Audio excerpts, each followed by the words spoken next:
Bonjour à tous. Depuis mon enfance, j'ai le mérite et le plaisir d'être un chassid du Rabbi et donc, entre autres, partager la Torah et les mitzvot avec d'autres juifs, ce qui doit se faire évidemment par chaque juif.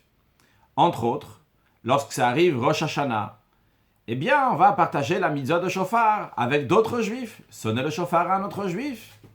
De même, lorsque ça arrive la fête de Sukkot, eh bien, on va partager la mitzvah du lulav et du hétrog avec d'autres juifs. Et non seulement avec d'autres juifs, mais aussi avec d'autres juives. Et la question qu'on m'a demandé plusieurs fois, est-ce que les femmes aussi peuvent faire le lulav et le hétrog, peuvent faire ce commandement, peuvent secouer le lulav et le hétrog? Et des fois on me dit, mais les séfarades n'ont pas le droit. Alors aujourd'hui, ensemble, nous allons clarifier cela, basé sur ce qui est écrit dans les livres. Dans le Talmud, il est écrit que tout commandement qui dépend du temps, les femmes y sont exemptées. Ça s'appelle en hébreu une mitzvat aseh shazman grama, un commandement positif qui dépend du temps. Comme par exemple le tzitzit, le talit et les tzitzit, qui sont mis uniquement le jour, non pas la nuit. Le shofar, qui est uniquement pour Rosh Hashanah et par les autres jours de l'année. Le lulav, qui est là uniquement pour la fête de Sukkot et pas un autre jour. Donc on voit clairement que ça c'est un commandement positif qui dépend du temps. Et donc les femmes n'ont pas besoin de faire ce commandement, puisque le Talmud dit que tout commandement positif qui dépend du temps, les femmes y sont exemptées. Ce n'est pas seulement dans le Talmud, c'est aussi dans le Shulchan Aruch, dans le code de la loi juive, vu que ce qui est écrit dans le Talmud n'est pas toujours la halacha, la loi. C'est pour ça que je souligne, c'est aussi dans le Shulchan Aruch, dans le code de la loi juive. Maintenant, ce qui est dit, c'est que les femmes, ils sont exemptées. Il n'est pas dit que les femmes n'ont pas le droit de le faire. C'est la raison pour laquelle que tout le monde est d'accord qu'une femme, si elle veut faire un de ces commandements positifs, qui dépend du temps, elle peut le faire. Alors, dans chaque fois, il faut voir le contexte, etc. Est-ce qu'elle peut le faire en fonction des conditions? Mais nous allons focaliser particulièrement sur le commandement du shofar à Rosh Hashanah et du lulav à la fête de Sukkot. Bien, est-ce qu'ils peuvent faire le lulav? Bien sûr, ils peuvent faire le lulav. Mais la vraie question qui se pose, c'est est-ce qu'elle peut faire aussi la bénédiction? Vu qu'elles n'ont pas d'ordre, est-ce qu'elle peut quand même faire la bénédiction ou pas? Donc, nous n'allons pas ramener ici le pourquoi de chaque chose, mais nous allons juste ramener les opinions. Nous avons Rabbeinu Tam, qui est un tosafiste, donc qui a vécu en France de 1100 à 1170, qui dit que les femmes peuvent faire la bénédiction sur les commandements qui dépendent du temps. Donc il ne fait pas de différence, quel que soit le commandement, tous les commandements qui dépendent du temps, d'après lui, les femmes peuvent faire la bénédiction. De même, le Ramban, Nachmanide, qui est né en Gérone et décédé à Yerushalayim, qui a vécu de 1196 à 1272, il dit que les femmes peuvent faire la bénédiction sur les commandements qui dépendent du temps, commandements positifs qui dépendent du temps. De même, le Rashba, qui a vécu à Barcelone toute sa vie depuis 1235 jusqu'à 1310, dit que les femmes peuvent faire la bénédiction sur Mitzvat Aseh Shazman Grama. De même, le Rav Aaron Halevi, qui a vécu de 1235 à 1303, lui aussi un séfarade. De même, le Ridba, lui aussi donc un séfarade qui est né en Séville en 1250 et qui est décédé en Saragosse en 1330, qui dit que les femmes peuvent faire la bénédiction sur ces commandements.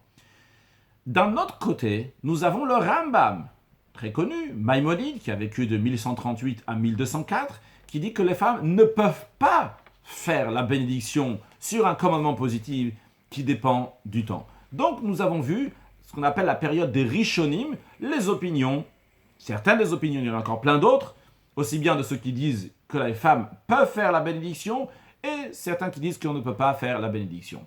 Bien, tout ça c'est beau et bien, mais il n'y a pas de quoi trancher la loi. Parce que même après le Talmud, qu'est-ce qu'on va trancher la loi? C'est le Shulchan Aruch, c'est le code de la loi juive. On ne va pas trancher basé sur ce que les Rishonim, qui ont vécu dans les époques entre 1400, 1500, donc ce n'est pas basé sur eux qu'on va trancher la loi, mais basé sur le Shulchan Aruch, le code de la loi juive, qui a été écrit par Rabbi Yosef Karo, appelé aussi le Bet Yosef, qui est né en Tolède en 1488 et décédé en 1575 en Eretz Israël, en Terre Sainte. Qu'est-ce qu'il dit Rabbi Yosef Karo? Il tranche comme le Rambam, comme Maïmonide, que les femmes ne font pas la bénédiction sur les commandements positifs qui dépendent du temps. Bien, comme vous le savez sûrement, lorsque Rabbi Yosef Karo a écrit son Shulchan Aruch, il y avait en Pologne le Rabbi Moshe Isserlich, qui est né en 1530 et qui est décédé en 1572 à Cracovie, que lui aussi voulait écrire un code de la loi juive. Mais vu qu'il a vu que Rabbi Yosef Karo a écrit, il n'a pas écrit lui-même un Shulchan Aruch. Par contre, vu qu'il a vu que Rabbi Yosef Karo s'est basé sur plusieurs décisionnaires et non pas sur d'autres, donc il a rajouté sur le Shulchan Aruch comment les Ashkénazes se comportent. Et il a écrit en ce qui concerne ce sujet-là, donc les commandements positifs qui dépendent du temps. Rabbi Yosef Karo dit donc les femmes ne font pas la bénédiction. Et le Rama écrit, dit, la coutume elle est que les femmes font oui la bénédiction sur les commandes positives qui dépendent du temps. Donc, qu'est-ce qu'on voit ici? On voit que dans le Shulchan Aruch, d'après Rabbi Yosef Karo, donc décisionnaire séfarade, les femmes ne font pas la bénédiction sur les commandements qui dépendent du temps. Et d'après le Rama, donc qui est décisionnaire ashkénaze, les femmes font oui la bénédiction sur les commandements qui dépendent du temps. D'après cela, en ce qui concerne donc le loulav, les femmes séfarades ne devraient pas faire la bénédiction, les femmes ashkénazes devraient faire la bénédiction. Mais, bien maintenant que c'est clair que les ashkénazes font la bénédiction, eh bien, on va examiner de plus proche quelle a été la coutume donc, des femmes séfarades, et bien sûr des décisionnaires séfarades, depuis Rabbi Yosef Karo et la suite. Est-ce que les femmes font oui la bénédiction sur le loulav ou pas? Alors, voyons.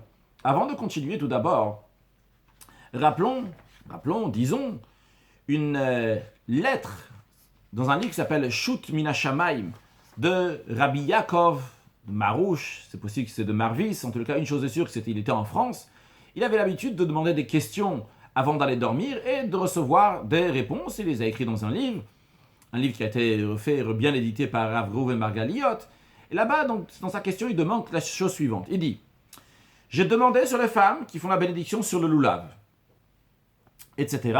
Est-ce que c'est interdit? Est-ce que c'est une bénédiction en vain, vu qu'ils n'ont pas l'ordre ?» Et Rabbi Yaakov dit, on m'a répondu, va leur dire, c'est comme la Megillah et Hanouka. C'est-à-dire, la même manière que dans la Megillah et Hanouka, vu qu'eux, ils ont participé au miracle, donc ils font la bénédiction, c'est-à-dire que à Hanouka, les femmes aussi ont pris part dans le miracle à l'époque, et aujourd'hui aussi doivent allumer les bougies de Hanouka. De même, la lecture de la Megillah à Purim, ils ont pris part dans le miracle à l'époque, et ils doivent aussi écouter la Megillah aujourd'hui. Eh bien, de la même manière aussi, en ce qui concerne le loulav, on trouve un appui à ça. Que loulav, ça vient du langage de lève, qui veut dire que le peuple juif a un seul cœur pour Dieu. De même en ce qui concerne le shofar, Dieu dit, comme ça écrit dans le Talmud, dit au peuple juif, dites des versets de royauté pour me faire régner, dites des versets de souvenir pour que je vais me souvenir de vous pour le bien. Comment ça s'exprime? Ça s'exprime par le shofar. Donc, vu que les femmes ont besoin aussi de cela, ils ont besoin que leur souvenir va être pour le bien, eh bien, s'ils veulent faire la bénédiction pour le loulav et pour le shofar, ils ont le droit de le faire. Donc ça, c'est ce que Rabbi Yaakov de Marouche écrit. Alors, je viens qu'en général, on ne peut pas s'appuyer sur des choses qui viennent du ciel, vu que la Torah n'est pas dans le ciel. La Torah, elle l'a donnée aux êtres humains. Il faut s'appuyer sur ce que les décisionnaires humains, avec leur cerveau, comprennent. Mais ici, dans ce cas-là, c'est pas juste question du ciel. Ici, il y a une discussion avec plusieurs rishonim, comme nous avons vu, et la question, elle est comme qui tranchait, comme les uns ou comme les autres. Donc, on va écouter la She'elat Utshu Min HaShamayim, ce qui a été répondu du ciel. Basé sur cela, le Chida, Rabbi Yosef David Azoulay, qui est né à Yerushalayim en 1724, et il est décédé à Livorno en 1806. C'était un très grand décisionnaire, un philosophe. Il a fait énormément de choses pour la communauté juive. Il est parti dans plusieurs endroits pour ramasser de l'argent pour la communauté juive, pour les aider, etc. Très connu, le Chida.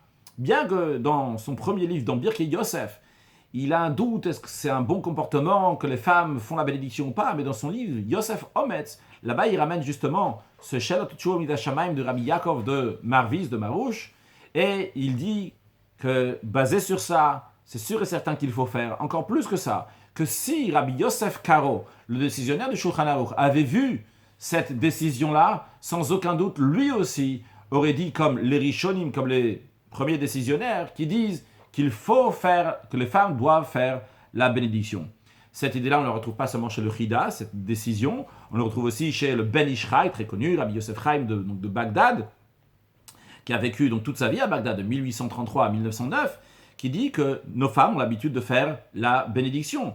De même, le Sdei Chemed, Rav Chaim Chizkiyahu Medini, qui était le Rav de Chevron, qui a vécu de 1832 à 1904, il ramène, donc lui parle de manière très générale, donc sur le commandement positif qui dépend du temps, est-ce que les femmes peuvent faire la bénédiction ou pas, et il conclut que la coutume, elle est qu'ils vont faire la bénédiction. De même, dans Mishpete Uziel, du Rav Ben Sion Meir Chai Uziel, qui a vécu de 1880 à 1953, d'ailleurs il était donc grand rabbin séfarade d'Israël, déjà avant que l'État d'Israël ait lieu depuis 1939, et après donc il a continué aussi en 1948 jusqu'à 1953, eh bien il dit qu'il parle là-bas donc, de manière générale des choses que les femmes ne font pas, mais il dit dans tous les commandements positifs qui dépendent du temps, ils ne les font pas. Mais en ce qui concerne le loulav et le chauffard, il dit ça c'est une exception, vu que ça fait référence à l'union du cœur de tous les juifs à leur Père qui est dans le ciel, eh bien c'est pour ça qu'ils peuvent faire la bénédiction, et il dit comme ça aussi donc le chida, il ramène le chida, et comme ça il dit ça c'est la coutume de tous les juifs, il rajoute minalot azua de ça, ne pas bouger, de faire comme ça.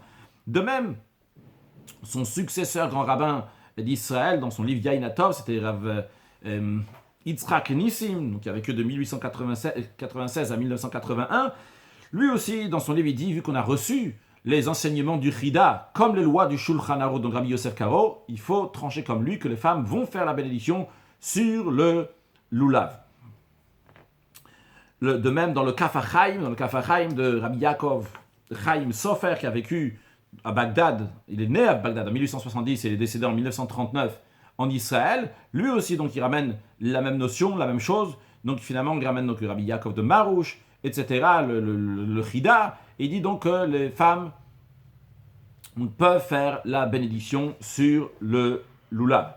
Donc, on voit donc tous ces décisionnaires-là, donc décisionnaires séfarades évidemment, qui disent que les femmes peuvent faire la bénédiction sur les commandements qui dépendent du temps. Dans notre génération, nous avons des contemporains, donc on a le Rav Ovadia Yosef, qui est né à Bagdad en 1920, qui est décédé en Yerushalayim en 2013, qui dit de manière très claire, de manière définie, fortement que les femmes séfarades, c'est interdit pour eux de faire la bénédiction sur le lulav. Il va jusqu'à dire que c'est une bracha levatala, une bénédiction qui en vain, etc. Et bien sûr, évidemment, comme il sait très bien le faire dans tous ses livres, il ramène plein de preuves, et même les preuves qu'on a dit, pour les contredire, etc. Ça, c'est l'opinion du Rav Ovadia Yosef. Conclure avec un autre contemporain, donc Rav Eliezer Yuda Waldenberg, donc de Shutzitz Eliezer, qui a une dizaine de livres comme ça, dans lesquels il a plein de questions de responsables, qu'il a vécu, donc ce Rav-là, il a vécu de 1915 à 2006 à Yerushalayim. Après qu'il a ramené plein de décisionnaires, donc en ce qui concerne de manière générale pour les Ashkénazes, que les femmes vont faire la bénédiction. Et après, il ramène encore plein de décisionnaires pour les séfarades, entre autres ceux qu'on a mentionnés aussi. Il en conclut par cela, il dit comme ça. Ce qui en découle de tout ça, que la coutume des femmes de faire la bénédiction sur les commandements positifs qui dépendent du temps, c'est la volonté des sages, même parmi les femmes séfarades, et particulièrement lorsqu'il s'agit du lulav. Et il ne faut d'aucune raison annuler leur coutume. Celui qui veut changer la coutume, qu'il fasse comme ça chez lui à la maison, comme on fait des générations précédentes.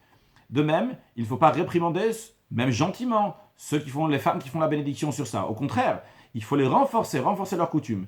Et comme ils ont reçu donc, de leurs ancêtres de faire, et de leur donner avec plaisir de faire la bénédiction, les encourager. Ils peuvent prendre même ceux des autres, etc. pour faire. Et donc, il ramène encore une fois le chida que nous avons mentionné. Il dit que ça, c'est des choses qui sont très importantes. Donc, les coutumes que les femmes juives ont eues de génération en génération. Et heureux sont les filles juives qui vont chercher à faire des mitzvot et de recevoir sur eux et de faire ces bénédictions. Donc, pour récapituler ce que nous avons vu, les femmes, ou que eux ou leurs maris vont d'après l'opinion du Rav Ovadia Yosef, eh bien, qui font le loulav et le hétrog, mais sans la bénédiction. Tous les autres femmes séfarades, ils peuvent faire avec la bénédiction sans aucun souci. Et en ce qui concerne ceux qui n'ont pas encore de coutume, ils ne savent pas ce qu'il faut faire ou il ne faut pas faire, eh bien, je conclurai avec une lettre du rabbi à une femme, à une fille a priori, qui a écrit au rabbi qu'allumer les bougies de Shabbat le vendredi soir, pour une fille, c'est contre la coutume de sa famille. Le rabbi lui a répondu la chose suivante, il lui a dit, la coutume de sa famille depuis plusieurs générations, et pendant plusieurs générations, le rabbi souligne, c'est de ne pas lire des journaux, de ne pas se maquiller, de ne pas du tout étudier des sujets profanes, des études profanes. Est-ce que dans ça aussi, tu fais très attention de faire comme leur coutume, ou au moins ne pas faire publiquement contre leur coutume? Le rabbi lui conclut à cette fille, si on rajoute dans l'obscurité, c'est sûr et certain qu'il faut rajouter de la lumière. Alors, il faut rajouter de la lumière, et j'invite tout le monde, quels que soient les bords, à renforcer encore plus toutes les femmes, tous les hommes du peuple juif, à rajouter dans la lumière, à rajouter dans du positif, de positiver, de trouver qu'est-ce que chacun il peut faire, non pas ce que chacun ne peut pas faire, mais ce que chacun il peut faire pour rajouter de la lumière, pour rajouter encore quelque chose, des actes qui sont positifs, des actes qui sont bons, pour rajouter de la lumière et du bien dans le monde. Et pour finir, à savoir que l'essentiel de tout, c'est la paix, c'est l'union, ne pas faire de discussion. Si l'un il pense qu'il ne faut pas faire, qu'il ne fasse pas. Si l'autre qui pense qu'il faut faire, qu'il fasse. Il y a ici sur qui s'appuyer, comment il faut se comporter. L'essentiel de tout, c'est Avat Israël, c'est l'amour du prochain. Et comme le rabbi a répondu à quelqu'un sur un certain sujet, le sujet de Mashiach, que le rabbi lui a dit, il n'y a pas de mitzvah dans la Torah de savoir c'est qui le Mashiach. Par contre, il y a une interdiction dans la Torah, c'est la machloket, c'est la dispute, et particulièrement lorsqu'il s'agit du loulav, que le loulav, les 4 espèces représentent les 4 catégories du peuple juif. Donc l'union du peuple juif, c'est sûr et certain que le but de cette mitzvah doit faire que rajouter dans l'union et dans l'amour du prochain, et que chacun, avec des bonnes intentions, va faire ce qu'il doit faire et diffuser de la lumière autour de soi, et par cela amener la venue de Mashiach. Excellente journée.